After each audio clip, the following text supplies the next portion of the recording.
నేల ఆరోగ్యాన్ని సంరక్షిస్తూ మేలైన పంట ఉత్పత్తులను పండించే దిశగా రైతుల అడుగులు పడుతున్నాయి. ఒకరిని చూసి ఒకరుగా సహజ సేంద్రియ విధానాల వైపు ఆకర్షితులవుతున్న రైతులను ఆంధ్రప్రదేశ్ ప్రభుత్వం సైతం ప్రోత్సహిస్తోంది. ఇందులో భాగంగా ప్రకాశం జిల్లా కొత్తపట్నం మండలం మోడల్ మండలంగా ఎంపిక కావడంతో సాగుదారులు సంతోషం వ్యక్తం చేస్తున్నారు. ఇప్పటికే 42 మంది రైతులు సేంద్రియ పద్ధతుల్లో పంటలు సాగు చేస్తున్నారు. రసాయన ఎరువులు, పురుగు మందులకు బదులుగా జీవామృతం, ఘన జీవామృతం, PMDS విధానం, వర్మీ కంపోస్ట్, జీవ నియంత్రణ పద్ధతులను ఆచరిస్తున్నామని, దీంతో నేల సారం పెరిగి పంటల నాణ్యత కూడా మెరుగుపడుతోందంటూ రైతులు చెబుతున్నారు. 2016 నుంచి నేను వ్యవసాయం చేస్తుంటాను. అంతకుముందు అంటే ఇట్నే రసాయన వ్యవసాయం చేయటం వల్ల ఎంతో నష్టంగా ఉండేవాడిని, ఎక్కువగా అప్పులు అయ్యేవాడిని. కానీ ఇప్పుడు ఏంటంటే ఈ ప్రకృతి వ్యవసాయం చేయటం వల్ల నా సొంతంగా ప్రతి ఎవిడెన్స్ తయారు చేసుకునేవాడిని. ప్రతి కషాయం నేనే తయారు చేసుకుంటాను. ఇప్పుడు దోమకి నేమస్త్రం వేపాకుతో తయారు చేసుకుంటా. భూమి బలానికి ఏంటంటే జీవామృతం వాడతాను. ఆఖరి దుక్కులో ఘనజీవామృతం వాడుకునేవాడిని. ఎకరానికి వచ్చి 400 కేజీలు ఘనజీవామృతం సొంతంగా మాకు ఆవు ఉంది. ఆవు మూత్రము, ఆవు పేడతోటి నేను సొంతంగా తయారు చేసుకొని వాడుకుంటాను. ఆకుకూరలు పండిస్తాను, కాయగూరలు పండిస్తాను, వేరుశనగ, అన్ని రకాలు అన్ని పంటలు వేసుకుంటాను. తర్వాత వరి ఉంది, 1 అరెకరా సొంతంగా నేనే పండించుకుంటాను. ఫస్ట్లో ఏంటంటే 2 బస్తాలు తక్కువగానే అయినాయి. తర్వాత ఇప్పుడు బ్రహ్మాండంగా అవుతుంది. నేను గత 20 సంవత్సరాల నుంచి వ్యవసాయం చేస్తున్నాను. ఆకుకూరలు, కూరగాయలు పండించుకొని జీవనం సాగిస్తున్నాము. మేము అంతకుముందు కెమికల్ వాడుతున్నాము. వాటి ఖర్చులు వాటికే సరిపోతున్నాయి. మాకేమీ ఆదాయము ఏమీ మిగలట్లేదు. వాటికి సరిపోతున్నాయి. 2016లో CRPలని వాళ్ళు వచ్చి మా దగ్గరకు వచ్చి ఇలా ప్రకృతి వ్యవసాయం చేసుకోమని చెప్పడం జరిగింది. 1 అరెకరైనా చెయ్యమని చెప్పడం జరిగింది. అయినా మేము ఈ కెమికల్కే రావట్లేదు. ఈ ఆవు మూత్రంతో, ఆవు పేడతో ఏమవుతాయి అని మేము అసలు నమ్మలేదు. పాపం వాళ్ళు తిరుగుతున్నారు. అయినా 1 అరెకరా చేసి చూడండి అంటే సరే మా వారు మేము కలిసి చూద్దామని చెప్పి 1 అరెకరం చేశాం సార్. పర్లేదు, మాకు ఖర్చు తగ్గింది. ఫస్ట్లో కొంచెం తగ్గింది, ఈ పంట దిగుబడి తగ్గింది. అయినా మాకు ఖర్చు తగ్గటం వల్ల మాకు అంతకు సరిపోయింది. ఇప్పుడు తర్వాత ఫస్ట్ ఇంకా 1 అరెకరం కాక ఇంకా 1 అరెకరం కలిపి మొత్తం మాకు ఎకరా నేను చేసుకుంటున్నాను. కొత్తపట్నం మండలంలోని అన్ని గ్రామాల రైతులకు అందుబాటులో ఉంటూ పంటల సాగుకు ముందు పచ్చిరొట్ట పైర్ల పెంపకం, PMDS విధానం, విత్తన గుళికలు చల్లడం వంటివి ఆచరించేలా ప్రకృతి వ్యవసాయ విభాగం అధికారులు ప్రోత్సహిస్తున్నారు. సహజ విధానాల ఆచరణ వల్ల ప్రస్తుత ఎల్నినో గడ్డు పరిస్థితుల నుంచి రైతులు కొంతవరకు గట్టెక్కగలిగారని వివరిస్తున్నారు. కొత్తపట్నంలో 5 యూనిట్స్ ఉంటాయి. ఆ యూనిట్స్కి వచ్చి 4-5 పంచాయతీలు ఉంటాయి.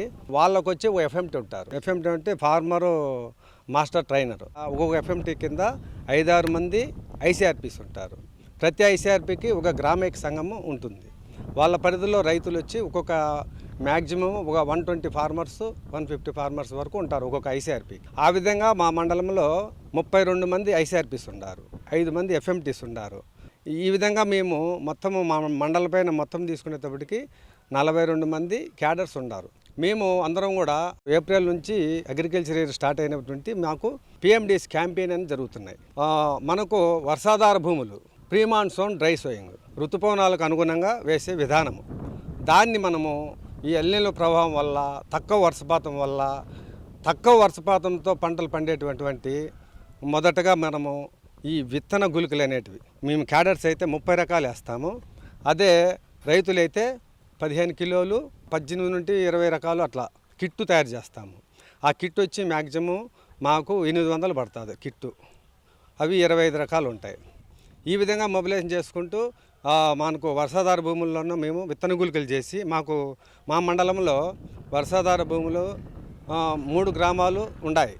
వీటన్నిటిలోన మేము విత్తన గుళికలు చేసి వెదజల్లేస్తాము. ఎప్పుడైతే వర్షము పట్టినప్పుడు అవి మొలకలు వస్తాయి. అలాగా 365 డేస్ క్రాప్స్ గ్రీన్ కవర్గా చేయడం వల్ల మనకు ఈ ఎల్నినో ప్రభావం తగ్గించుకోవచ్చు. ఈ మన జిల్లాలో కొత్తపట్నం మండలాన్ని మోడల్ మండలంగా సెలెక్ట్ చేయడం జరిగింది. ఇక్కడ దాదాపు 42 మంది సిబ్బంది ప్రకృతి వ్యవసాయంలో పనిచేస్తూ ఉన్నారు.